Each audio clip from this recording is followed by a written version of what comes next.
Hello friends, तो कैसे हैं आप लोग। आई होप आप सब ठीक होंगे और अपनी पढ़ाई अच्छे तरीके से कर रहे होंगे। तो अब तक हमने अपना पार्टनरशिप का तीनों यूनिट का रिवीजन कर दिया है। आज हम अपना मैंने क्वेश्चन आंसर और क्वेश्चन बैंक बनाया है। उस क्वेश्चन बैंक से हम क्वेश्चन आंसर आज डिस्कस करेंगे अपने, ठीक है। तो ये रहा मेरा क्वेश्चन बैंक। में इसकी पीडीएफ आपको ग्रुप में दूंगा, टेंशन उसकी ना लीजिए आप, ठीक। बेसिकली ये है मेरा क्वेश्चन बैंक। तो चलिए सबसे पहले स्टार्ट करते हैं अपनी यूनिट 1 से। यूनिट 1 क्या था? General nature of partnership. तो यूनिट 1 का क्वेश्चन बैंक का पहला क्वेश्चन जिसकी ओर अब हम चलने जा रहे हैं, क्या बोला है पहला क्वेश्चन?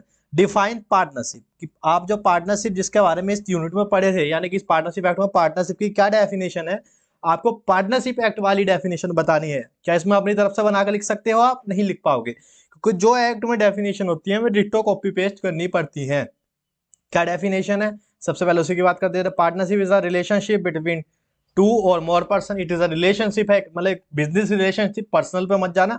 एक बिजनेस रिलेशन है दो या दो से ज्यादा बंदों का। क्या क्या पर्पस था उनका? Agree to share profit of a business, जिनका पर्पस है बिजनेस कैरी करना, और उस बिजनेस से जो बिजनेस कैरी करेंगे, उस कैरी करी गई बिजनेस से जो प्रॉफिट अर्न होगा उसे आपस में डिस्ट्रीब्यूट करना। फिर से एक बार बता रहा हूँ, दो या दो से ज्यादा बंदे जब बिजनेस करने आते हैं, जिस बिजनेस का पर्पस होता है फ्यूचर में प्रॉफिट अर्न करके आपस में डिस्ट्रीब्यूट करना, और उसे चाहे एक बंदा मैनेज करे बिजनेस को या सारे के सारे पार्टनर मिलकर मैनेज करे। चाहे तो एक मैनेजर एक पार्टनर मैनेज करे उस बिजनेस को, या तो सारे के सारे पार्टनर मैनेज करें। उस केस में उस ऑर्गेनाइजेशन को कह देते हैं पार्टनरशिप। मतलब पार्टनरशिप कुछ नहीं है, एक ऐसी ऑर्गेनाइजेशन जो दो या दो से ज्यादा बंदों ने बनाई है, जिसका पर्पस बिजनेस करना है, और उस बिजनेस से जो प्रॉफिट होएगा फ्यूचर में उसकी शेयरिंग होना कंपलसरी है। लॉस की शेयरिंग नहीं, लेकिन प्रॉफिट का शेयर होना चाहिए। दूसरी बात, क्या बिजनेस सारे के सारे बंदों को करना पड़ेगा? मान लीजिए चार बंदे तो चार के चारों को करना पड़ेगा? नहीं, चाहे तो सारे करना, चाहे any one of them acting for all. यानी कि एक बंदा सबके लिए एक्ट कर सकता है। सबके लिए एक्ट करने का मतलब वो सबका एजेंट होगा। अगर एक बंदा सबके लिए एक्ट करेगा तो उसके करे गए एक्ट के लिए बाकी बंदे लाइबल होंगे। बेसिकली आप एजेंसी उसमें एजेंसी वाले कॉन्सेप्ट में ये पढ़ते हैं अपने कॉन्ट्रैक्ट एक्ट के अंदर। तो वही चीज है, डेफिनेशन हमने बेसिकली दे दी। क्या डेफिनेशन थी, ठीक। अब देखते हैं आगे पूछा हमसे question, the name the essential element. तो जो आपने डेफिनेशन पढ़ी उसमें से आपको कुछ इसेंशियल एलिमेंट निकालने हैं। देखिए एमटीबी का क्वेश्चन है, तो आपने डेफिनेशन पढ़ी उसमें से आपको कुछ इसेंशियल एलिमेंट निकालने हैं और उन्हें एक्सप्लेन करना है। क्या सारों को एक्सप्लेन करना है? नहीं, आपको दो को करना है मेजोरिटी। इसेंशियल एलिमेंट तो काफी सारे हैं, लेकिन जब आप सब कहे ना सिर्फ दो को, तो आपको दो मेन वाले करने पड़ते हैं, देखना भी। तो कौन कौन से इसेंशियल एलिमेंट है? 5 इसेंशियल एलिमेंट है पार्टनरशिप के। मतलब किसी भी ऑर्गेनाइजेशन को अगर हमें पार्टनरशिप कहना है तो उसके लिए पांच पांच इसेंशियल एलिमेंट होने चाहिए कम से कम। कौन कौन से होने चाहिए? दो या दो से ज्यादा बंदे होने चाहिए। अच्छा, एक बंदे से काम क्यों चल रहा है यहाँ पे? क्योंकि एक बंदा सोल प्रोप्राइटरशिप हो जाएगा। बात तो वही थी जो हम सोल प्रोप्राइटरशिप की दिक्कत सोल्व करने के लिए, तो समस्या जो सोल प्रोप्राइटरशिप में समस्याएं थी उनके सॉल्यूशन के लिए हमने पार्टनरशिप बनाई थी। अब अगर हम फिर से वही कह दें कि एक बंदा बना लेगा, तो फिर तो बात खत्म होगी, वो फिर सोल बंदा बन जाएगा। फिर एडिशनल कैपिटल, जो कैपिटल की समस्याएं थी, जो स्कोप पे लिमिटेशन हो रही थी कैपिटल की वजह से, उनके सॉल्यूशन के लिए तो हमने ये बनाई थी। तो फिर से वो लिमिटेशन आ जाएगी, तो इसलिए कोई फायदा नहीं ना उसका। तो इसलिए कहा है दो या दो से ज्यादा बंदे होने चाहिए। दूसरी बात, एग्रीमेंट होना चाहिए, चाहे रिटर्न हो या ओरल। ओरल चलेगा, बिल्कुल चलेगा ओरल। लेकिन आप एक बात याद रखना, जब भी ओरल एग्रीमेंट होता है उस केस में आपको प्रूफ करने में दिक्कत आएगी, क्योंकि आदमी अपनी बात से पलट सकता है। लेकिन रिटर्न डॉक्यूमेंट में आदमी अपनी बात से नहीं पलट पाएगा, क्योंकि उसके उस पर सिग्नेचर होते हैं या थंब इंप्रेशन होता है, जो जल्दी से बदलता नहीं है। तीसरा है बिजनेस पर्पस होना चाहिए। हाँ बिल्कुल, पर्सनल पर्पस या इन्वेस्टमेंट। मैंने एग्जांपल दिया था अपने रेगुलर क्लास में, राजू भाई वाला। क्या वो चलेगा? नहीं, वो नहीं चलेगा, सिर्फ बिजनेस पर्पस से होना चाहिए। उसके बाद शेयर टू प्रॉफिट होना चाहिए। शेयर टू लॉस हो या ना हो, अगर कोई बंदा कह रहा है कि मुझे लॉस मत भी देना तुम, मैं आपको कैपिटल दूंगा लेकिन मैं लॉस में पार्टिसिपेट नहीं करूंगा, तो क्या नहीं कर सकता? बिल्कुल उसकी चॉइस है। मैंने इसका भी एग्जांपल दिया था रेगुलर क्लास के अंदर। बिजनेस चाहे एक बंदा कैरी करे, चाहे सारे के सारे बंदे। तो बेसिकली हमने 5 बता दिए, लेकिन हमसे क्या पूछा? हमसे 5 पूछे नहीं, हमसे सिर्फ 2 पूछे। तो जब भी हमसे 2 पूछेगा, हम एक तो एग्रीमेंट बताना कंपलसरी है, और एक हमें ये म्यूचुअल एजेंसी वाला बताना कंपलसरी है। जब भी आपसे 2 कहे तो आप एग्रीमेंट लिखाना और म्यूचुअल एजेंसी का लिखाना, ठीक। तो एग्रीमेंट क्या है? It is basically partnership must be result of the agreement. Partnership दो या दो बंदों, दो या दो से ज्यादा बंदे जब आके एग्रीमेंट में आते हैं, तो जब भी पार्टनरशिप बनती है, जब बची हुई कंडीशन भी सेटिस्फाई हो जाती है उसके बाद, ठीक। दूसरी बात, एग्रीमेंट को ही हम पार्टनरशिप डीड भी कह देते हैं। इसमें नहीं लिखा हो शायद, लेकिन मैं आपको बता रहा हूँ कि एग्रीमेंट को ही डीड भी कहा जाता है, ठीक। एग्रीमेंट चाहे रिटर्न हो या ओरल हो, उससे कोई फर्क नहीं पड़ता, ठीक है ना। एग्री इट में भी रिटर्न और ओरल, उससे कोई फर्क नहीं पड़ता, चाहे एग्रीमेंट रिटर्न हो या ओरल हो, ठीक। Business carried on by the all or any one them acting for all. Business चाहे सारे के सारे बंदे चलाए, चाहे सारों के भी आप पे कोई एक चलाए, उससे फर्क नहीं पड़ता। अगर सारों के भी आप पे कोई एक चलाएगा, क्यों ऐसा कर रहा है? क्योंकि यहाँ कार्डिनल प्रिंसिपल काम करता है, म्यूचुअल एजेंसी का प्रिंसिपल काम करता है। इसका मतलब ये है कि एक बंदे करे हुए एक्ट के लिए बच इन द सारे के सारे अदर पार्टनर भी एक्टिव वो होते हैं लाइबल। मतलब एक पार्टनर करेगा एक्ट के लिए, बचे हुए पार्टनर भी वो होते हैं लाइबल। लेकिन क्या सारे एक्ट के लिए होंगे? नहीं, सिर्फ बिजनेस एक्ट के लिए जो फर्म के लिए करे गए हैं। अब एक बंदे ने जाकर किसी का पर्सनल कत्ल कर दिया तो उसके लिए क्या बचे हुए पार्टनर जिम्मेदार होंगे? नहीं। या एक बंदे का अपनी वाइफ के साथ डिवोर्स हो रहा है, डिवोर्स के चला तो बचे हुए पार्टनर को कोर्ट आना पड़ेगा? नहीं। जो बिजनेस से रिलेटेड चीजें है सिर्फ उनके लिए ही दूसरे पार्टनर्स लाइबल रहेंगे। बेसिकली इतनी सी बात। क्योंकि वो एक बंदा, अगर मान लीजिए एक बंदा क्योंकि आ रहा है तो वो बन जाएगा दूसरे बंदों का एजेंट।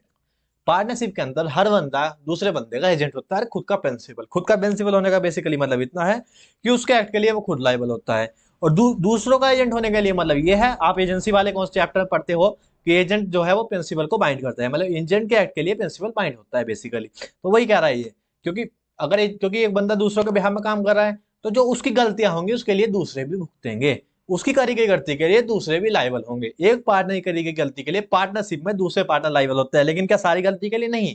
जो बिजनेस के लिए करी गई है, जो उस फर्म के लिए करी गई ट्रांजेक्शन है, उन ट्रांजेक्शन के लिए, उसकी पर्सनल ट्रांजेक्शन के लिए लाइबल नहीं रहेंगे। बेसिकली इतना है। ठीक, तो ये हो चुका हमारा पहला क्वेश्चन। देख लीजिए एक बार आप फिर से, क्या पूछा था हमसे? सबसे पहले कहा था कि क्या होता है पार्टनरशिप। हमने सेक्शन 4 मेंशन करना पड़ेगा। देखिए सेक्शन 4 यहाँ मेंशन जरूर करना है, एक दो सेक्शन है, याद कर लीजिए, इतना इसका लोड नहीं है। सेक्शन 4 आप मेंशन कर देना जरूर कृपया करके। क्यों ऐसा? क्योंकि इससे आपके कहीं ना कहीं इंप्रेशन जाएगा एग्जामिनर का, और एग्जामिनर का इंप्रेशन आप अगर गेन कर पाओगे तो फिर उसके माइंड में आपकी इमेज बन जाती है। लेकिन आप ऐसा नहीं करना कि आपको कंफर्म ना हो। अगर आपको कंफर्म नहीं ना कौन सा सेक्शन है, फिर सेक्शन मत लिखना। लेकिन आपको 100% श्योरिटी है कि यही सेक्शन है, सेक्शन नंबर 4 के अंदर ही डेफिनेशन दी गई है, आप श्योर हो बिल्कुल, तभी जाना। क्यों? क्योंकि जनरली जो डेफिनेशन होती है किसी भी एक्ट में वो सेक्शन नंबर 2 के अंदर होती है।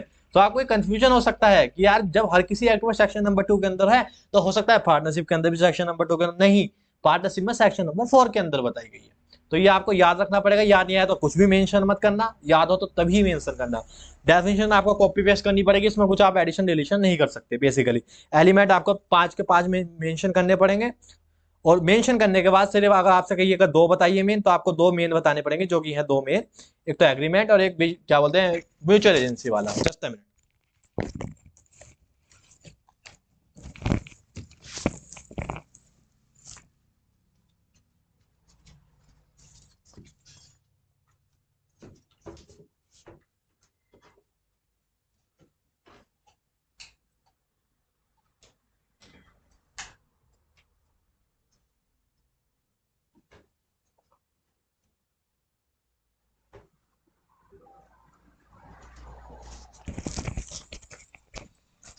चलिए अब देखते हैं आगे। तो बेसिकली हमारा पहला क्वेश्चन हो चुका, जिसका मैंने आपको बता दिया कैसे करके। अब देखिए ड्राफ्टिंग पे भी आप थोड़ा ध्यान लीजिए। जो डायरेक्ट क्वेश्चन होते हैं उसमें आपको प्रोविजन, फैक्ट और कंक्लूजन, जैसे मैंने आपको पहले चैप्टर में दिखाया था वैसे अप्रोच करना नहीं पड़ेगा, क्योंकि ना आप उसमें कुछ फैक्ट लिख पाओगे ना ही उसका कोई कंक्लूजन दे पाओगे। तो उसमें क्या करना है, डायरेक्ट प्रोविजन लिखने हैं। तो आप यहाँ चाहो तो प्रोविजन लिख दो इस जगह, चाहो तो आप प्रोविजन ना लिखो, इट्स योर चॉइस। ठीक, बेसिकली डायरेक्ट बतानी है आपको चीजें, क्योंकि डायरेक्ट क्वेश्चन, ये भी क्वेश्चन डायरेक्ट। अच्छा, मैंने कैसा, जब ड्राफ्टिंग करी तो मैंने पहले डायरेक्ट क्वेश्चन डाले, यूनिट 1 के भी पहले डायरेक्ट क्वेश्चन डाल दिए, 2 के भी एंड 3 के भी। ऐसा क्यों करा? ऐसा इसलिए करा क्योंकि ज्यादातर देखा गया है, या मेरे साथ भी दिक्कत आती थी, कहीं ना कहीं मैं डायरेक्ट क्वेश्चन को इग्नोर कर देता था। इनडायरेक्ट क्वेश्चन पे तो पूरा फोकस करता था केस स्टडी वाले पे, लेकिन डायरेक्ट क्वेश्चन को इग्नोरेंस कर देता, उसे इग्नोर कर देता था मैं, जो मुझे फिर एग्जाम में थोड़ी दिक्कत आती थी उसकी ड्राफ्टिंग करने में। तो आप डायरेक्ट क्वेश्चन ना इग्नोर कर पाए, इसलिए मैंने सारे के सारे डायरेक्ट क्वेश्चन स्टार्टिंग के अंदर ही डाल दिए। चलिए देखते हैं अपना क्वेश्चन नंबर 2। प्रीवियस ईयर का क्वेश्चन है ये, जून 21 के पेपर में आया था। क्या है? Business carried on by all or any one of them acting for all. जो हमने ये लास्ट वाला पढ़ा था, लास्ट एसेंशियल एलिमेंट, इसके बारे में आपसे पूछ रहा है। बेसिकली डिस्कस कर दीजिए इस बात को, इसका मतलब क्या है, तो इसके बारे में आपको चीजें डिस्कस करनी है। देखिए ये भी डायरेक्ट क्वेश्चन है, तो इसमें प्रोविजन, फैक्ट, कंक्लूजन आपको लिखने की जरूरत नहीं, आप सीधा प्रोविजन लिखिए। अब प्रोविजन भी आप लिखना चाहे तो लिखिए, वरना आप डायरेक्ट भी अपना क्वेश्चन चालू कर सकते हैं। तो हमने डायरेक्ट क्वेश्चन करा था, पहले तो हमने हेडिंग दी, जो हमसे क्वेश्चन ने बोला उसकी हेडिंग दी, ठीक, इतना बेस क्लियर है। अब हमने लिखा क्या है इसका मतलब, the business must be carried on by all partner. चाहे तो बिजनेस सारे के सारे पार्टनर कैरी करें। क्यों कैरी करें? क्योंकि अगर एग्रीमेंट में कुछ नहीं लिखा तो ये सारे के सारे पार्टनर का अधिकार है कि वे चाहे तो बिजनेस को कैरी कर सकते हैं, वे चाहे तो उनकी मर्जी है, वे चाहे तो बिजनेस में पार्टिसिपेट कर सकते हैं, उन्हें हम रोक नहीं सकते अगर एग्रीमेंट में कुछ नहीं लिखा तो। और एनी वन और more of them acting for, और चाहो तो एक या एक से ज्यादा बंदे बिजनेस को मैनेज कर सकते हैं। अगर जो बंदे मैनेज करेंगे वे खुद को तो बाइंड करेंगे खुद के प्रिंसिपल के तौर पे, और दूसरों को भी बाइंड कर देंगे। इसे कहते हैं म्यूचुअल एजेंसी का कॉन्सेप्ट। ठीक। An act of one partner in a course of a business of a firm in the effect of the act of the all partner। जो एक पार्टनर बिजनेस के लिए कोई एक्ट करता है तो हम ऐसा मान लेते हैं कि सारे के सारे पार्टनर ने ही वो एक्ट करा है। ऐसा मानने की वजह से हम ये कह देते हैं क्योंकि अगर एक पार्टनर से कोई गलती हुई तो हम ये मान के चलेंगे कि सारे के सारे पार्टनर से गलती हो गई है, इसलिए जो एक पार्टनर की गलती की सजा होगी वो सारे के सारे पार्टनर को भुगतनी पड़ेगी। बेस क्लियर इतनी चीज। Each partner carrying on a business is a principal as well as agent of the all other partner। ये मैं आपको बता चुका। He is a agent, क्योंकि वो एजेंट है इसीलिए उसके जो करा हुआ जो भी उसके कार्यक्रम होते हैं यानी कि जो भी उसने एक्ट करे होंगे उसके एक्ट के लिए बचे हुए प्रिंसिपल यानी कि जो बचे हुए पार्टनर है वो लाइबल हो जाते हैं, वो बाउंड हो जाते हैं। केडी कामनाथ वाला केस भी आपको यहाँ पे मेंशन करना पड़ेगा। Supreme court held the two essential element बताए थे केडी कामनाथ वाले केस में। क्या? एग्रीमेंट होना कंपलसरी है और म्यूचुअल एजेंसी है, इसलिए मैंने आपको ये दो इसेंशियल एलिमेंट यहाँ पे लिखवाए थे। जनरली जब भी आपसे क्वेश्चन बोलेगा कि आप दो बताइए, आपको बताएगा नहीं कि कौन से बताने हैं, लेकिन आपको एग्रीमेंट और म्यूचुअल एजेंसी वाला लिखना पड़ेगा। अगर आप कोई और लिख दोगे ना तो आपके नंबर कटेंगे, सीधी मेन बात ये है, आपको पूरे नंबर नहीं देगा। तो ये ध्यान रखना, जब भी वो एग्रीमेंट को बोले तो जब भी वो इसेंशियल बोले तो और दो कहे तो एग्रीमेंट और इसेंशियल एग्रीमेंट और म्यूचुअल एजेंसी वाला जो है act done by all or any one of them acting for the all वो वाला मेंशन कराना। ठीक। तो वही चीज यहां बता रहा है। This fact will be the parties one partner और फर्दर, वही चीज है बस। तो ये सब आप लिख पाएंगे, अब इसमें तो आपको कोई लोड नहीं है। ठीक। चलिए देखते हैं नेक्स्ट क्वेश्चन। ये दिसंबर 21 का क्वेश्चन है, क्वेश्चन पेपर PYQ में से लाया हूं मैं। Sharing is in the profit is not conclusive evidence to creating a partnership. क्या कह रहा है देखिए, बेसिकली ये क्वेश्चन कह रहा है कि जो प्रॉफिट की शेयरिंग होती है क्या वो कंक्लूसिव एविडेंस है कि वो जो ऑर्गेनाइजेशन है वो पार्टनरशिप है, या फिर और मैं ऐसे सिंपल वर्ड में कहूँ कि अगर कोई ऑर्गेनाइजेशन प्रॉफिट शेयर कर रही है तो क्या वो हमेशा पार्टनरशिप ही बनेगी? ऐसा नहीं है। क्यों नहीं है? सोचिए, क्योंकि अभी और एसेंशियल एलिमेंट होते हैं। प्राइमा फेशियल प्रॉफिट है, लेकिन इसके अलावा म्यूचुअल एजेंसी का भी कॉन्सेप्ट है, एग्रीमेंट भी होना चाहिए, और क्या बोलते हैं अपना बाकी जो इसेंशियल एलिमेंट है वे भी सब चीज कवर होनी चाहिए। तो इसेंशियल तो पांचों के पांचों है। तो ये कह रहा है कि सिर्फ प्रॉफिट की शेयरिंग एक इसेंशियल है? नहीं, प्रॉफिट की शेयरिंग से हम पार्टनरशिप नहीं कह सकते। वही कह रहा है, देखना, sharing in the profit is not a conclusive evidence. Evidence है, आई एग्री दैट, एविडेंस है ये, लेकिन कंक्लूसिव नहीं। कंक्लूसिव क्या होता है? जिसके बाद कोई इफ एंड बट की गुंजाइश ना हो। एक ऐसी चीज जिसके बाद कोई इफ एंड बट की गुंजाइश ना हो उसे कहते हैं कंक्लूसिव। तो इसके बाद इफ एंड बट की गुंजाइश है, क्यों? क्योंकि पूछेगा लेकिन ये तो सेटिस्फाई है बट दूसरी सेटिस्फाई है क्या, इसलिए कहा ये कंक्लूसिव नहीं है। ठीक। प्राइमरी है ये, प्राइमा फेसी एविडेंस है बट नॉट कंक्लूसिव। ठीक। तो वही चीजें यहां पे लिखी है। Although the right of to participate in a profit is a strong test of partnership। ये स्ट्रॉन्ग टेस्ट है, स्ट्रॉन्ग टेस्ट मतलब ट्रू टेस्ट के अंदर आता है। ये भी ये एक बहुत ही इसेंशियल है। अगर कहीं शेयरिंग ऑफ प्रॉफिट ही नहीं हो रही तो वो पार्टनरशिप कोई बन ही नहीं पाएगा। लेकिन खाली उससे काम नहीं चलेगा। बेसिकली दिक्कत ये है कि खाली शेयर ऑफ प्रॉफिट से आप किसी भी ऑर्गेनाइजेशन को पार्टनरशिप नहीं कह सकते।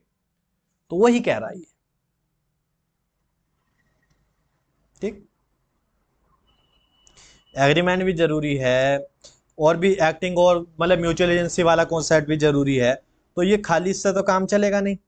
तो वही चीज यहाँ पे कह रहा है कि क्योंकि एग्रीमेंट और म्यूचुअल एजेंसी भी इसेंशियल एलिमेंट है शेयर ऑफ प्रॉफिट के अलावा वाले, इसलिए आपको ये चीज देखनी पड़ेगी कि वे वाली चीजें भी सेटिस्फाई हो रही है या नहीं।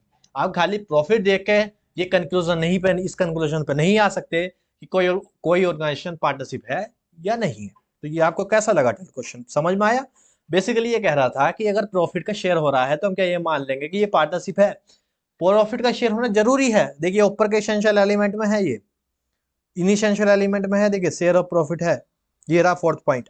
लेकिन ये खाली से काम नहीं चलता, इसके अलावा एग्रीमेंट भी इसेंशियल है, और क्या बोलते हैं ये म्यूचुअल एजेंसी भी इसेंशियल है। तो ये भी तो देखने पड़ेंगे ना भाई। जब इसेंशियल एलिमेंट काफी सारे हैं तो उस केस में बचे हुए भी देखेंगे हम, खाली एक के बेस पे नहीं कह पाएंगे ना कि ये कंक्लूजन हो गया कि हाँ पार्टनरशिप है। तो वही क्वेश्चन आपके दिसंबर 21 के अंदर पूछा था आईसीआई ने। ठीक है, चलिए अगले क्वेश्चन। ये मैं लिखा एमटीबी फैब, फैब मतलब कोई फरवरी का एग्जाम होगा नहीं, FEB आपको जिस क्वेश्चन का आगे लिखा मिले इसका मतलब ये है कि वो क्वेश्चन काफी बार रिपीट हुआ है। अब ये एमटीबी फैब है, मतलब एमटीबी में ये क्वेश्चन काफी बार रिपीट हुआ है। जब भी आप अपनी पास्ट एमटीबी देखोगे तो ये आपको क्वेश्चन काफी टाइम देखने को मिलेगा। तो क्या इससे इंपॉर्टेंस बढ़ जाती है? हाँ, जो क्वेश्चन एमटीबी में काफी बार है तो उससे वो कहीं ना कहीं आपके लिए इंपॉर्टेंस बढ़ा देता है। क्या क्वेश्चन है? डिफाइन पार्टनरशिप डीड, मतलब डिफाइन मतलब व्हाट इज पार्टनरशिप, क्या होता है पार्टनरशिप डीड। पार्टनरशिप डीड भी हमने 4 यूनिट नंबर बन के अंदर पढ़ा था। बेसिकली एग्रीमेंट को ही डीड के तरह कहा जाता है। तो क्या होता है और उसके अंदर क्या क्या चीजें कंटेन होती हैं, ये आपके एमटीबी में काफी बार आया हुआ है। चलिए देखते हैं। Partnership is a result of agreement, हम पढ़ चुके, एसेंशियल एलिमेंट है वो। No particular formalities are required for an agreement for the partnership. तो कोई फॉर्मेलिटी करने की जरूरत नहीं है, लेकिन आपको डीड बनानी पड़ेगी अपनी। It may be in return और इट मे बी वर्बल। लेकिन अगर आप वर्बल करोगे तो फिर आपको दिक्कत रहेगी। क्यों? फ्यूचर में आपको डिस्प्यूट होएंगी। डिस्प्यूट के मान लीजिए फ्यूचर में आपका पार्टनर कहे कि नहीं, आपने मान लीजिए आपने 3 बंदे थे, आप थे, आपके दो दोस्त थे, या कहो 2 ही बंदे थे, आप और आपका एक दोस्त, मानिए 2 बंदे, आप और आपका दोस्त। आपने कहा कि देख भाई, जो भी प्रॉफिट होगा वो 2:1 में बटेगा, मतलब 2:2 पोर्शन तो मैं रखूंगा 2/3 और 1/3 पोर्शन तू रखेगा। उसने उस टाइम पे कह दिया ठीक है, लेकिन आपने जब 1 साल प्रॉफिट कमा लिया उसके मन में आ गया लालच। अब वो कह रहा है कि नहीं नहीं भाई ये नहीं चलेगा, इक्वल बटेगा। आप कहोगे नहीं नहीं देख भाई, तूने मुझे मेरे से जवान कही, मैं जवान दी थी, तूने मेरी जवान एक्सेप्ट करी थी, तूने मुझे जवान दी थी कि हाँ बिल्कुल सही है। वो कहेगा जवान की कोई कीमत नहीं है आज के टाइम पे, प्रूफ करो। कोई डॉक्यूमेंट हो, कोई ऑडियोग्राफी हो, कोई वीडियोग्राफी हो, कोई तो प्रूफ करो ना चीज। अब उसके पास है क्या प्रूफ करने के लिए? वो तो दोस्ती के भरोसे पर रह गया। तो क्योंकि वर्बल जो एग्रीमेंट होते हैं, यानी कि जो ओरल एग्रीमेंट होते हैं, वे कोर्ट में प्रूफ करने में आपको दिक्कत आएगी। इसलिए ये कहा गया है कि जो रिटर्न एग्रीमेंट होते हैं वे ही प्रेफरेबल होते हैं। ठीक, तो जो रिटर्न एग्रीमेंट होते हैं वे ही प्रेफरेबल होते हैं, लेकिन ओरल भी बन सकते हैं। लेकिन जो एग्रीमेंट होता है, एग्रीमेंट को ही डीएड कहा जाता है। ठीक, basically the document in written contain the various terms and condition of a relations of a partner to each other is called deed। तो जो उसमें रिटर्न वाला पोर्शन है वही डीड कहलाता है।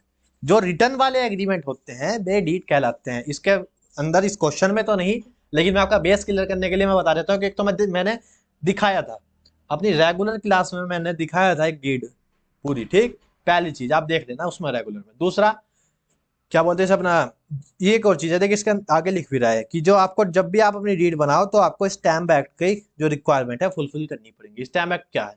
स्टैम्प एक ऐसा एक्ट है जो बताता है कि आप ये इस काम के लिए कोई रीड बनाओगे तो उसके लिए कौन सा स्टैम्प पेपर की रिक्वायरमेंट है, क्या उसकी फॉर्मेलिटीज है, वो सब बताता है। स्टैम्प एक्ट ने बताया जब आप पार्टनरशिप की डीड बनाए जाओगे तो कम से कम 50 रुपए या उससे ऊपर के स्टैम्प पेपर पे अपना चीजें भर लेना। जनरली लोग 100 रुपए के पे भरते हैं, क्योंकि 50 के बाद 70, 60, 80 का नोट तो आता नहीं, करेंसी से ही बनती है बेबी स्टैम्प पेपर भी। 50 के बाद 100 की करेंसी नोट होता है, तो 50 के बाद 100 का ही होता है। अब जनरली कहा है 50 या 100 पर, तो लोग डिस्प्यूट नहीं चाहते, इसलिए सीधा 100 रुपीज के नोट पे डेट बना लेते हैं। बेसिकली इतना है स्टैम्प पेपर वाली चीज। जहां पे इमूवेबल प्रॉपर्टी है तो उसके भी रजिस्ट्रेशन कंपलसरी। इमूवेबल प्रॉपर्टी का रजिस्ट्रेशन एक्ट है, उसके अंदर देख लीजिएगा। इमूवेबल प्रॉपर्टी कौन सी प्रॉपर्टी होती है? जो मूव नहीं हो सकती। ऑल दो इमूवेबल प्रॉपर्टी की जो डेफिनेशन प्रॉपरली है वो सोगा के अंदर भी बताई जाती है। तो बेसिकली वो चीज जो बिना काटे या बिना उसके साथ कुछ कटिंग वटिंग करे हम उसे सेल ना कर पाए वो इमूवेबल होती है। जैसे जो चीज धरती से अटैच होती है वे इमूवेबल कहलाई जाती है। बेसिकली इतना आप मान लीजिए, बाकी आप सोगा में क्लियर हो जाएगा। द पार्टनरशिप डीड, देखिए पार्टनरशिप के अंदर क्या क्या आता है, मैं इसमें भी आपको रेगुलर क्लास में बताया था कि यहाँ तक लिखने का कोई मार्क्स नहीं, यहाँ तक लिखने का सिर्फ आपको आधा से 1 मार्क्स मिलेगा। लेकिन ये जो आगे की चीजें हैं ये वाली, ये है मेन चीज, ये मैं आपको बता दिया था। लेकिन फिर भी आप ये चीज भी देखिए, क्या ये कोई इतना रॉकेट साइंस नहीं है, बेसिक है। अगर आप अपना बर्थ सर्टिफिकेट बनवाने जाओगे तो आपसे पूछेगा भाई तेरा नाम क्या है। इस तरीके से जो इस पार्टनरशिप फर्म को आप डीड के अंदर डाल रहे हो, डीड का नाम में पार्टनरशिप फर्म का नाम होगा, जो उसे चलाने वाले उसके जो पार्टनर है, मालिक है, उनका नाम भी होगा। एक प्लेस बतानी पड़ेगी किस प्लेस पर वो बिजनेस चल रहा है, भाई एक कहीं ना कहीं तो जगह होती है ना बिजनेस की, भाई मुंबई, दिल्ली, कलकत्ता, चेन्नई, लखनऊ, कौन सा स्टेट, कुछ तो होगा ना। तो वो एड्रेस। डेट ऑफ कमेंसमेंट मतलब किस डेट से आपने अपनी पार्टनरशिप फर्म चालू करी। ठीक।